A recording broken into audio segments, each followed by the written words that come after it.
অন্তর্বর্তীকালীন সরকারের দ্বিতীয় অধ্যায় শুরু এবং সেটার মেইন ফোকাস হচ্ছে ইলেকশন এবং সেই ইলেকশনে ভূমিকাটা কি হবে কার সেটা নিয়ে আজকে আমাদের তরুণরা ঢাকা কলেজ এবং কমার্স কলেজে বিতর্কটা করলো। এখানের মধ্য দিয়ে কিন্তু আমরা একটা জাতীয় বিতর্কের বা জাতীয় আলোচনার একটা সূত্রপাত দেখতে পেলাম। নিঃসন্দেহে এটা আমাদের জন্য একটা গাইডলাইন হবে। দেখেন, আমি ওদের বিতর্ক যখন শুনছিলাম অবাক হচ্ছিলাম, তম্ম হয়ে শুনছিলাম যে নানা রকমের তর্ক বিতর্ক যুক্তি তারা তুলে ধরেছে।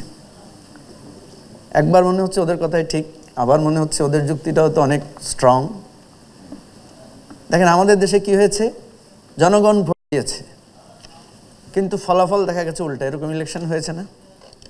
এরশাদের সময় আমরা দেখেছি মানুষ যা ভোট দিয়েছে গণনা করেছে উল্টা। তাহলে এখানে ভূমিকাটা কার বেশি? নিশ্চয়ই নির্বাচন কমিশনের বেশি। আবার এই নির্বাচন কমিশন নিয়োগ দেয় কে? নির্বাচন কমিশনকে ম্যানিপুলেট করে কারা? আমাদের ইতিহাসে তো আমরা দেখেছি যে নির্বাচন কমিশন নিয়ে বিতর্ক হয়েছে এবং এই যে 111টা হয়েছে কি নিয়ে? বেসিক্যালি ইলেকশন কমিশনের বিরুদ্ধে অনাস্থা থেকে এই আন্দোলনের সূত্রপাত নানাভাবে। তো আমরা যদি দেখি রাজনৈতিক দলগুলোই যে ক্ষমতায় থাকে সে তার মনের মতো করে একজন নির্বাচন কমিশন টোটাল কমিশনটা সে নিয়োগ দেয়। তার মানে এই রাজনৈতিক দল কে? সে তো ভোটার এবং প্রার্থী, তাই না? তাহলে আমরা যদি উল্টে দেখি তাহলে এখানে কিন্তু ভোটার এবং প্রার্থীদের ভূমিকাটা আবার প্রধান হয়ে যাচ্ছে।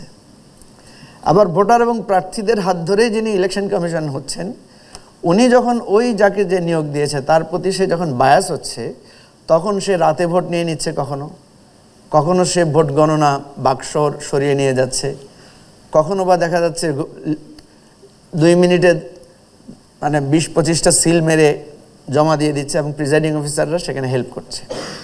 অর্থাৎ টোটাল সিস্টেমটাই এভাবে করা। সেজন্য আপনারা দেখবেন এবারে আমাদের একটা বড় অ্যাচিভমেন্ট আছে, সেটা হচ্ছে আমরা আমাদের ঐকমত্য কমিশনে একটা সিদ্ধান্তে একমত হতে পেরেছি। অনেক দ্বিমত আছে আমাদের মধ্যে, কিন্তু একটা সিদ্ধান্তে একমত হতে পেরেছি যে ফিউচারে আমাদের দেশের নির্বাচন কমিশন আগে যিনি নিয়োগ দিতেন পরোক্ষভাবে, অর্থাৎ প্রধানমন্ত্রী, অর্থাৎ ওদের লিডার অফ দি হাউস, এখন আমরা বলেছি যে না, নির্বাচন কমিশন ঠিক করবে পজিশন অ্যান্ড অপোজিশনের চিফ, স্পিকার, বিরোধী দলের ডেপুটি স্পিকার, এই কম্বিনেশনে এই ইলেকশন কমিশনটা নিয়োগপ্রাপ্ত হবে। এটা আমাদের এই জুলাই অভ্যুত্থানের একটা অনেক বড় অর্জন এবং এটা যদি আমরা কার্যকর করতে পারি যে মানুষ দেখবে যে প্রধানমন্ত্রী এবং বিরোধী দলীয় নেতা বসে একমত হয়ে সিদ্ধান্ত নিচ্ছেন যে কারা নির্বাচন কমিশন হবেন আমাদের, তাহলে নির্বাচন কমিশন অনেক বেশি শক্তিশালী হবেন। ওনার মধ্যে একটা নিরপেক্ষ ভাব আসবে যে আমি তো উভয় পক্ষের দ্বারা মনোনীত, উনি কারো প্রতি আলাদা করে বায়াস হবেন না।